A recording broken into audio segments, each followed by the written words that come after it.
paz. Quero convidar você a abrir sua Bíblia em Marcos, capítulo 1, versículo 1.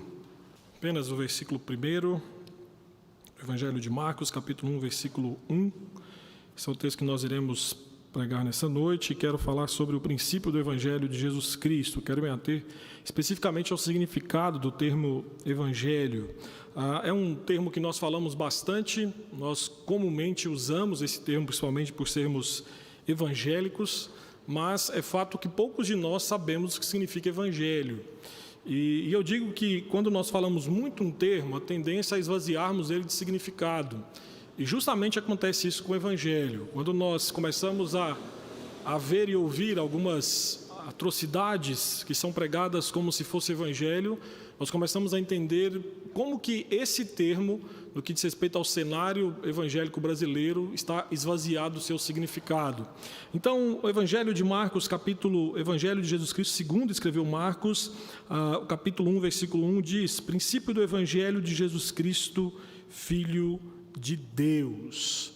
Meus queridos, esse termo, evangelho, é comumente conhecido como os livros que falam sobre a pessoa, sobre a vida, sobre a obra de Jesus Cristo.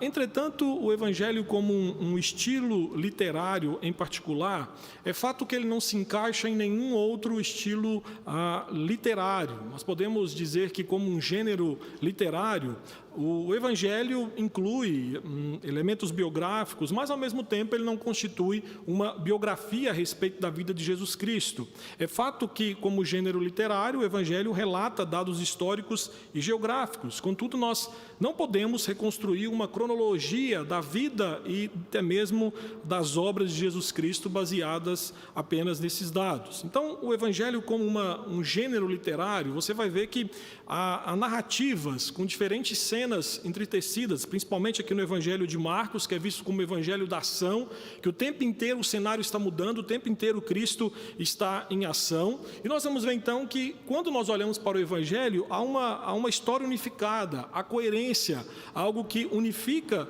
tudo aquilo que está sendo narrado a respeito de Cristo. Entretanto, o Evangelho é mais do que a narrativa. Porque o que nós temos em mãos quando nós olhamos para os 4 evangelhos que existem nas Escrituras são eventos interpretados da perspectiva de Deus. Então, quando nós pegamos o evangelho, o que temos em mãos é justamente uma narrativa teológica. E aí o que é mais interessante é porque é o evangelho de Jesus Cristo, segundo escreveu Marcos, Mateus, Lucas e João. Só que nenhum desses evangelhos é de autoria de Jesus Cristo. Jesus Cristo, em momento algum, sentou e escreveu uma biografia, escreveu um livro sobre si mesmo. Entretanto, nós cremos que o Espírito Santo escolheu e inspirou 4 homens para escrever 4 livros diferentes sobre a obra e a vida de Jesus Cristo. E cada um desses evangelhos que nós temos aqui no Novo Testamento se diferencia tanto em sua natureza como em seu objetivo ao apresentar Cristo Jesus. Por exemplo, Marcos tem como objetivo apresentar Jesus Cristo como o servo sofredor. Tem como ênfase apresentar Cristo para os romanos. Por isso que Cristo é o tempo inteiro apresentado como aquele que tem poder, aquele que destrói, aquele que reconstrói, aquele que muda, aquele que cura. Então, é o evangelho da ação justamente por isso, porque o romano, ele gostava disso. Para ele, quanto mais poder demonstrado, de certa forma, mais ele daria ouvidos e atenção àquilo que era descrito. Mas, entretanto, nós vamos ver que Marcos retrata Jesus Cristo como o humilde e perfeito servo. Jesus Cristo é narrado e demonstrado o tempo inteiro no Evangelho de Marcos como aquele que, em humildade e submissão, cumpriu o plano eterno de Deus para a salvação do seu povo. Há um outro fato ainda mais interessante, é que Marcos, ao apresentar Jesus como servo sofredor durante todo o Evangelho, ele mostra uma ligação entre Jesus e a história de Israel, entre Jesus e o povo de Deus no Antigo Testamento.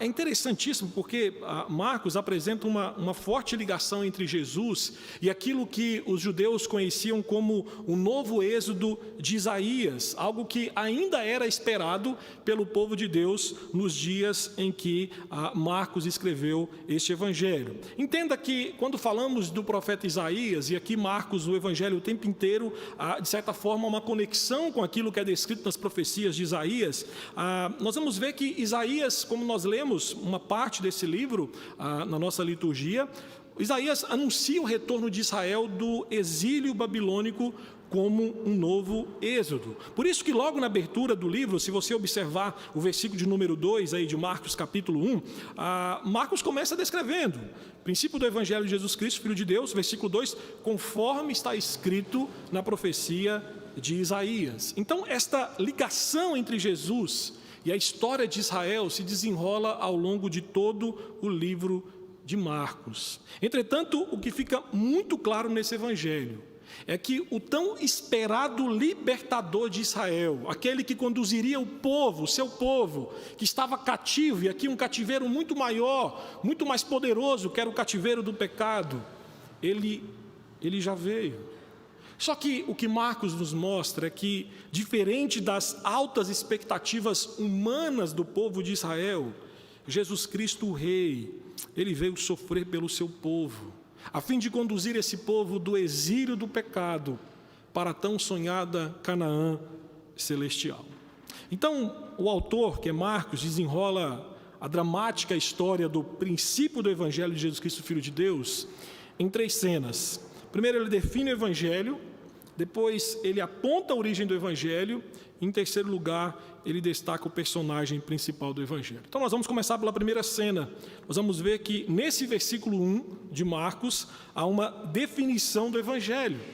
Meus queridos, a palavra Evangelho nos soa familiar, muito por conta daquilo que nós já falamos. Existem 4 livros na Bíblia que leva o nome de Evangelho. Mas quando você pergunta para alguém o que significa Evangelho, é comum, até mesmo a pessoa que teve pouco convívio com a igreja, te falar, eu sei o que significa boas novas, boas notícias. É verdade, não está errado. Só que o seu verdadeiro significado extrapola essa realidade superficial, que vez ou outra nós como evangélicos pensamos ser suficiente para um claro entendimento do que de fato significa o termo evangelho. Para você ter uma ideia, na língua grega, em que a língua que o evangelho de Marcos foi escrito, o termo evangelho significa literalmente recompensa pela transmissão de boas novas ou as próprias boas novas. Só que eu creio que, para entendermos de fato o que significa esse termo, é importante pensar em como que os primeiros leitores de Marcos entendiam essa palavra. E aqui vale lembrar que os primeiros leitores de Marcos eram de descendência tanto judaica quanto romana. Então, para os romanos ou gentios, o termo evangelho, primeiramente estava associado a uma proclamação de um comunicado político ou de uma vitória militar. No início, quando esse termo começou a ser usado entre os romanos, o termo evangelho, para eles era o anúncio de um evento histórico que, de certa forma, traria resultados benéficos para toda a humanidade. Só que com o passar dos anos, do tempo, esse termo evangelho passou a ser usado pelos romanos em um sentido religioso de culto ao imperador, principalmente quando o imperador romano tomou sobre si a figura de ser um suposto Deus. Então, para que você possa ter uma ideia, na inscrição do calendário de Priene, datado no 9º século a.C., o nascimento do imperador César Augusto é mencionado como sendo evangelho. Então, a chegada de César Augusto ao trono, naqueles dias, no 9º século a.C., era o evangelho, era a boa notícia, porque o povo romano via a sua chegada como uma vitória política, como um tempo de restauração, como um tempo de paz. Então entenda que para os romanos, quando Marcos escreve essa palavra evangelho, para os romanos evangelho, logo vinha na cabeça deles a ideia de que era a boa notícia sobre uma conquista militar, sobre o nascimento de um imperador, ou até mesmo sobre a coroação de um rei. Só que para os judeus, o termo evangelho aparece a primeira vez na versão grega do Antigo Testamento, na chamada Septuaginta. E aí eu queria que você fosse lá para Isaías capítulo 40, que é o texto que nós lemos na liturgia. Nós não iremos lê-lo totalmente, porque nós já assim o fizemos na liturgia. Mas os primeiros 2 versículos de Isaías 40, nós vamos ver aqui que Isaías profetiza sobre 2 futuros. Isaías, primeiramente, profetiza sobre um futuro próximo, que era o retorno do povo de Deus, do cativeiro babilônico, para a terra de Israel. Só que aqui também, a partir do capítulo 40, e aí segue até o final do livro de Isaías, Isaías profetiza sobre um futuro longínquo.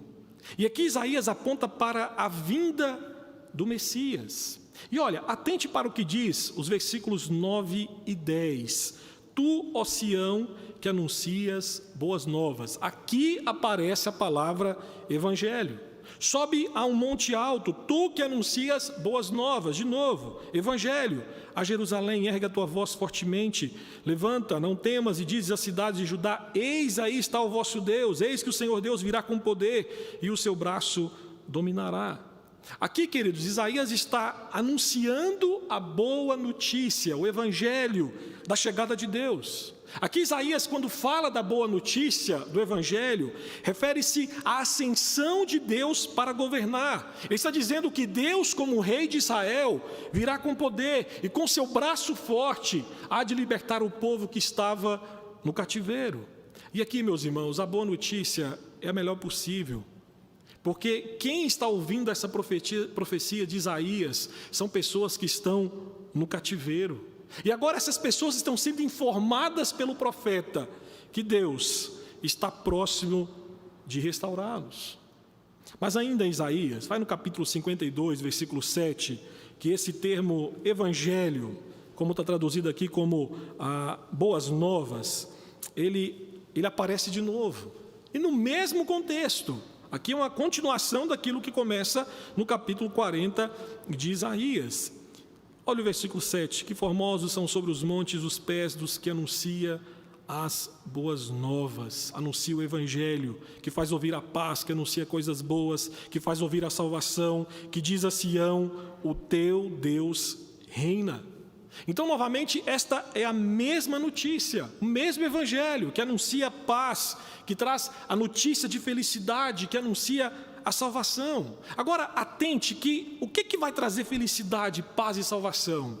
Segundo Isaías, é dizer a Sião: o teu Deus reina. Então, no contexto de Isaías, o evangelho é a boa notícia de que um novo reino será estabelecido, de que um novo rei chegará e reinará com justiça, e de que este rei tem poder suficiente para libertar o seu povo que está no cativeiro.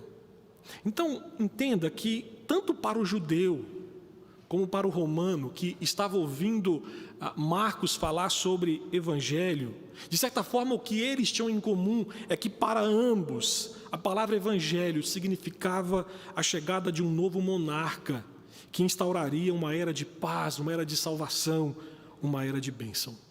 Marcos, meus irmãos, ao começar o seu livro usando essa expressão, destaca que uma boa notícia está prestes a ser contada, ou pelo menos aqui nós temos o início dela.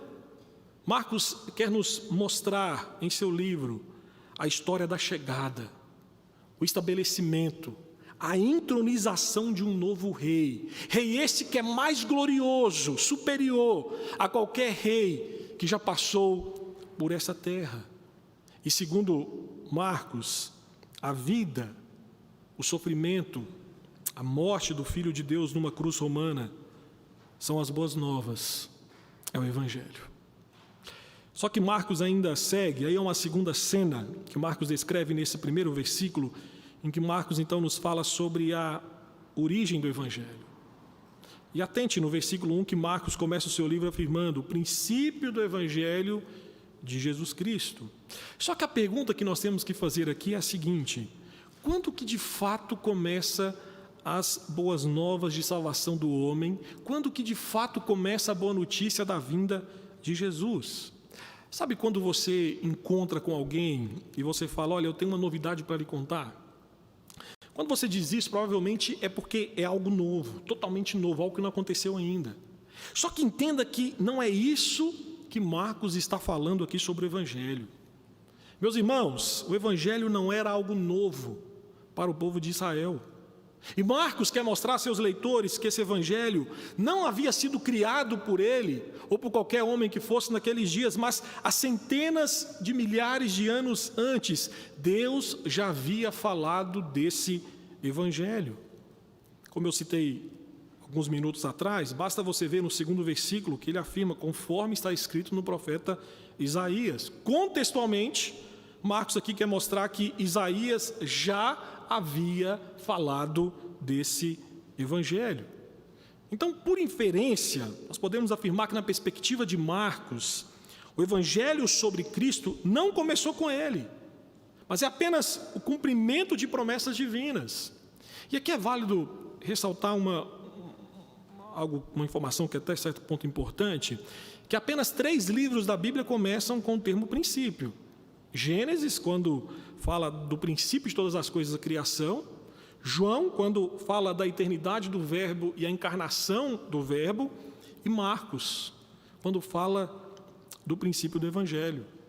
Por isso, creio eu que Marcos aqui não começa com uma narrativa de uma genealogia de Jesus, como Lucas faz nos seus primeiros capítulos, ou como Mateus faz, porque para Marcos, o Evangelho não começa com a encarnação de Cristo Jesus. Meus irmãos, o Evangelho, por ser relacionado com Jesus, é tão antigo quanto a criação, bem como é tão eterno quanto o Verbo, o Filho de Deus. Apocalipse capítulo 14, versículo 6, descreve o Evangelho como o Evangelho eterno, ou seja, que tem a sua origem na eternidade. Meus queridos, o Evangelho já havia sido pregado no Jardim do Éden, na queda de Adão e Eva, quando Deus promete que da semente da mulher pisaria a cabeça da serpente. Diante da queda do homem, o Evangelho não é um plano B, antes é a revelação do plano eterno de Deus sendo anunciado no Éden. Meus queridos, Paulo, lá em Gálatas capítulo 3, versículo 8, afirma que Deus anunciou o Evangelho primeiro a Abraão. Ou seja, as boas novas de Marcos são as boas novas de Gênesis, são as boas novas de Isaías, são as boas novas de todo o Antigo Testamento. Na realidade, a Bíblia mostra que a vinda de Jesus Cristo a este mundo, meus irmãos, não foi nada de inesperado ou de improviso. Não, fazia parte do plano eterno de Deus. Então, o Evangelho, a revelação, queridos, do mistério de Deus que esteve oculto deste mundo desde tempos eternos.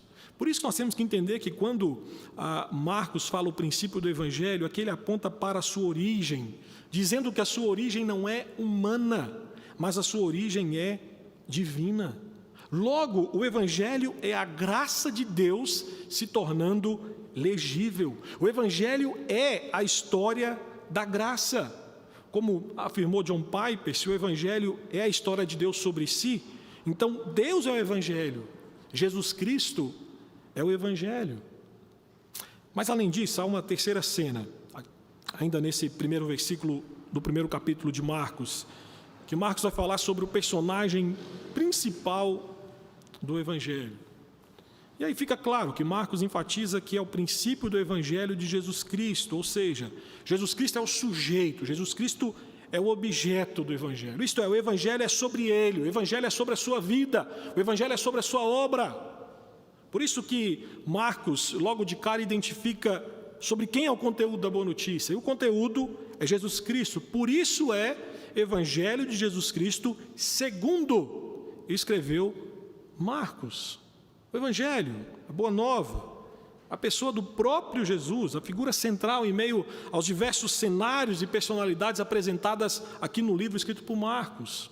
E note que Marcos começa o relato da vida de Jesus com uma linguagem, como já foi dito, que os romanos e os judeus entenderam muito bem, que um rei glorioso chegou e põe-se contra todos os reis existentes, inclusive o imperador. Então Cristo é o tema dessa história, e isto aqui é apenas o início da sua história. Só que o que é fascinante aqui é que nós às vezes lemos o princípio do Evangelho de Jesus Cristo e passa-nos apercebidos o que significa o nome Jesus Cristo, o Filho de Deus. Jesus aqui é a identificação humana do Filho de Deus. Esse nome Jesus deriva do nome hebraico Josué, que significa o Senhor é a salvação. E lembre-se que em Mateus capítulo 1, versículo 21, o anjo disse a José: olha, o nome dele será Jesus, porque ele salvará o seu povo dos seus pecados. Ao mesmo tempo, Marcos também cita Jesus Cristo, e Cristo não é sobrenome.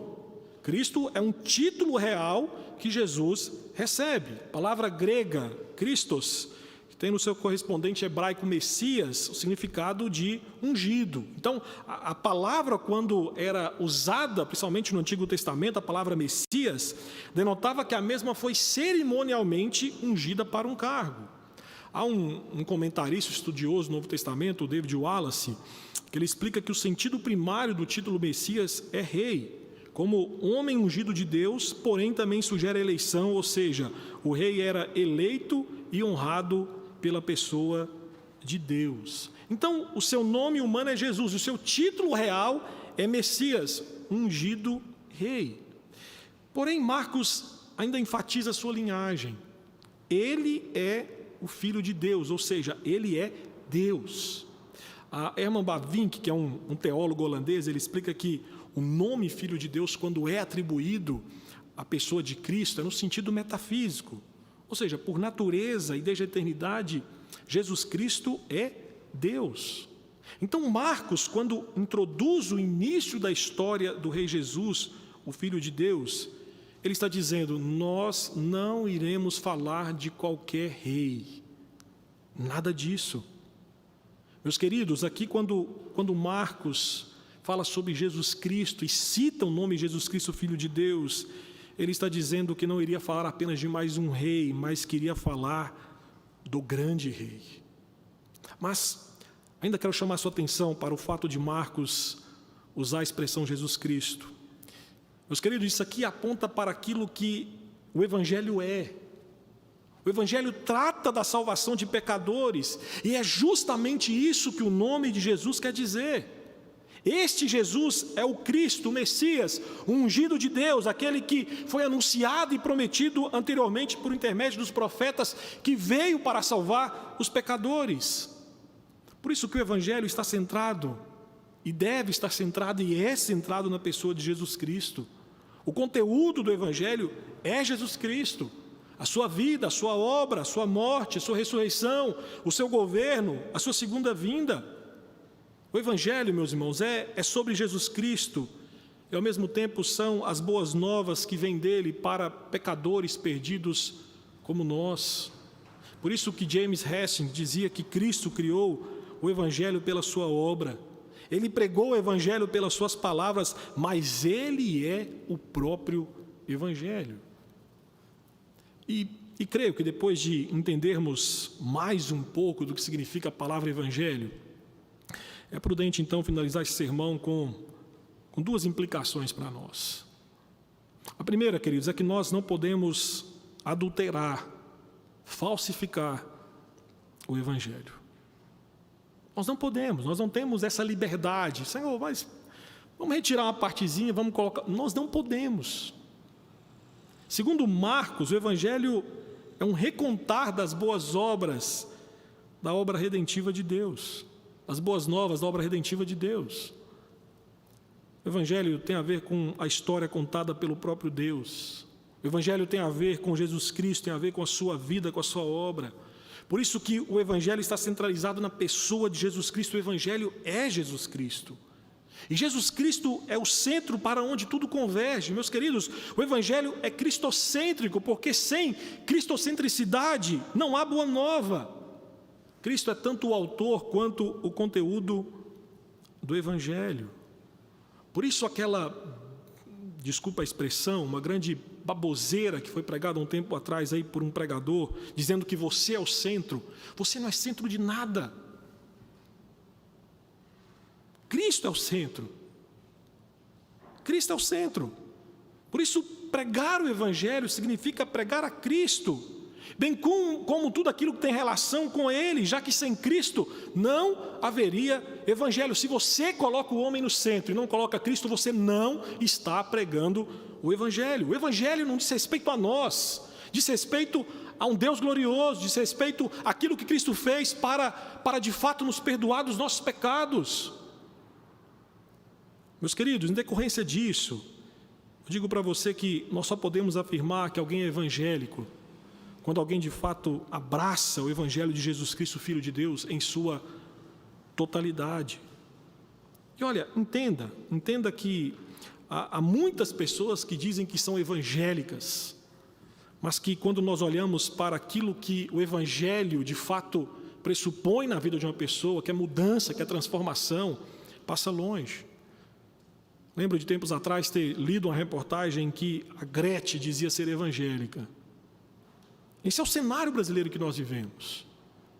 E o que leva uma pessoa como a Gretchen, uma mulher que já se casou, acho que quando ela chega no cartório já deve ter casou 30 vezes, deve ter já pronta a certidão de casamento, só falta mudar o nome do próximo marido.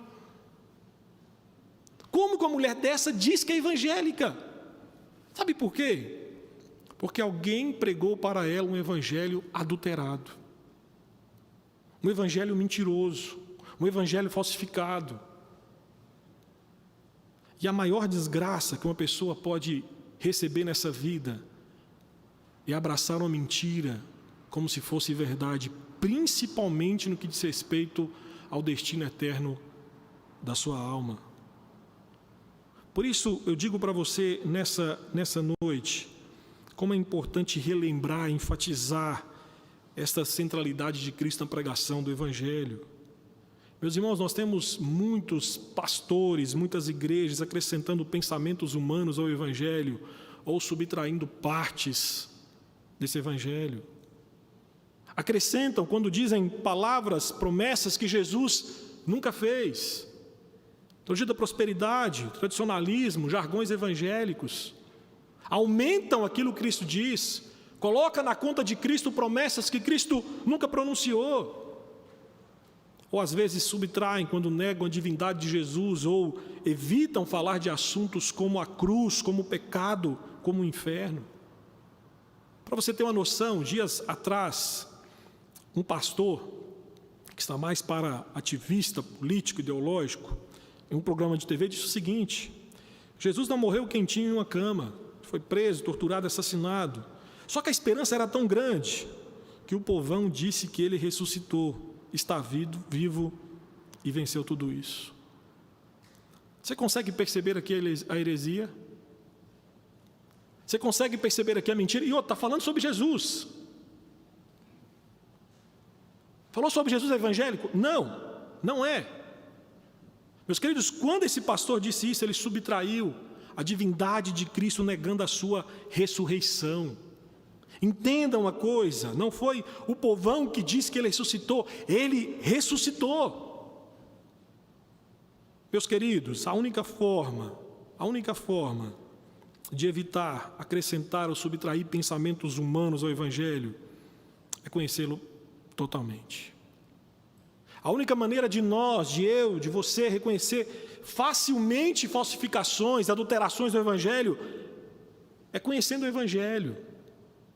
É checar no próprio Evangelho aquilo que está sendo dito. Há uma escritora que disse que a única opinião digna de canonização é a opinião do próprio Deus, conforme está escrito em sua palavra de autoridade, a Bíblia. Então, ler, estudar, se aprofundar no Evangelho, se aprofundar nas Escrituras, servirá como uma luz piscando em nossa mente, mostrando que algo está errado. Você que dirige, você sabe muito bem, quando você está dirigindo o seu carro e de repente no painel começa a piscar uma luz que normalmente não pisca. Aquela luz piscando, logo a sua atenção ela é levada a pensar que algo está errado, que você vai ter que tomar alguma providência. Meus queridos, estudar e se aprofundar no conhecimento do Evangelho, das Escrituras, levará a nossa mente a funcionar da mesma forma, quando opiniões, ideias disfarçadas de Evangelho, de Deus, mas que não são, se colocarem diante de nós. Se a sua mente é uma mente treinada nas Escrituras, logo que você ouvir uma palavra sendo pregada, uma música sendo cantada, a sua mente treinada pelas Escrituras servirá como um sensor que vai detectar falsificações, adulterações, caso elas existam. Milhares de pessoas são enganadas por conta de um evangelho falsificado porque desconhecem ou não se aprofundam no verdadeiro evangelho. Oséias já falou sobre isso. Meu povo padece porque lhes falta o conhecimento da palavra do Senhor. Mas o mesmo Oséias disse que prossigamos em conhecer o nome do Senhor. É responsabilidade de cada evangélico reavaliar, verificar, segundo as Escrituras, as ideias que ele ouve a respeito de quem é Jesus Cristo, do que ele falou, do que ele fez, do que ele deseja. Cumpramos essa responsabilidade, meus queridos. E uma última implicação desse texto para nós é que nós precisamos ser divulgadores dessas notícias. Precisamos ser divulgadores do Evangelho. Marcos destaca que o Evangelho é a boa nova, grande notícia a respeito da vinda do grande rei Jesus Cristo. E aqui o ponto é que quando Marcos escreve esse Evangelho, o que ele estava fazendo era divulgando essa mensagem. Ele estava passando adiante a grande notícia. E digo para você que muito do que nós vemos de falsificação do Evangelho, nós temos que colocar a conta em nossas costas. Porque se nós acreditamos que nós temos o Evangelho verdadeiro e nós não pregamos, para cada crente que não prega o Evangelho verdadeiro, tem 5, 10, 20 pregando heresia lá fora. E o tem. Os Testemunhos de Jeová não nos deixam mentir sobre isso. Os Mormons não nos deixam mentir sobre isso. Os que todo o passado, Gresham Machen, afirmou que o cristianismo é essencialmente fatos.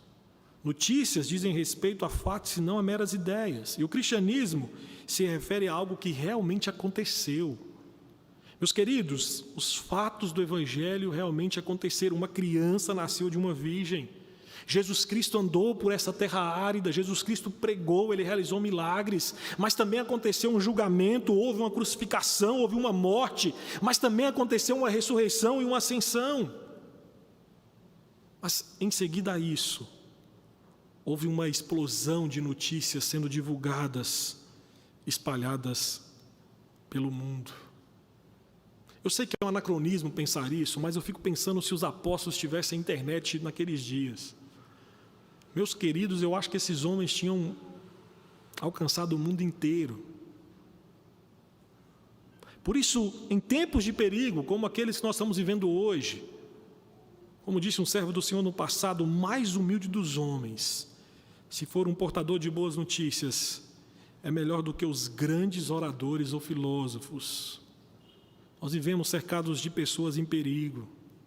Suas almas estão correndo o risco de padecerem eternamente. Meu querido, você tem noção de quantas pessoas estão ao nosso redor, próximas a nós?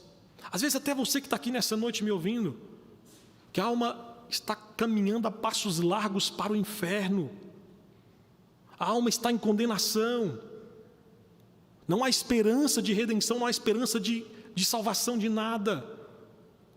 Quantas pessoas estão ao nosso lado correndo esse risco, e nós que temos a mensagem de salvação, nós não falamos nada. Nós precisamos ser portadores alegres e incansáveis de boas notícias.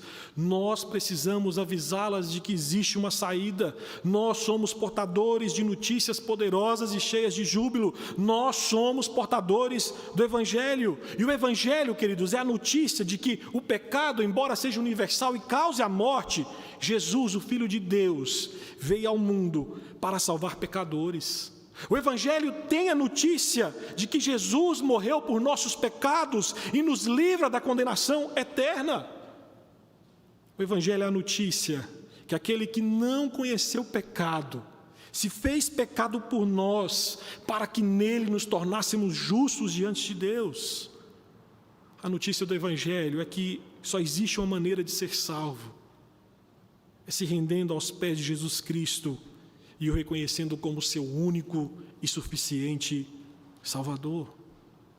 Essa notícia maravilhosa, queridos, se espalhou triunfantemente pelo mundo romano, dos dias que Marcos escreveu esse evangelho, até chegar a nós. Essa notícia, o evangelho, era boa demais para ser retida. Aqueles homens não podiam conter-se. Aqueles homens tinham que passar adiante, eles tinham que falar. E hoje digo para você que o cenário de perigo que está em torno de nós, de pessoas padecendo, indo para o inferno, não é diferente do cenário que permeava e rodeava os apóstolos quando receberam a mensagem do Evangelho de Cristo. Não. Por isso digo para você que nós não podemos reter essa notícia de que há salvação, de que há uma saída.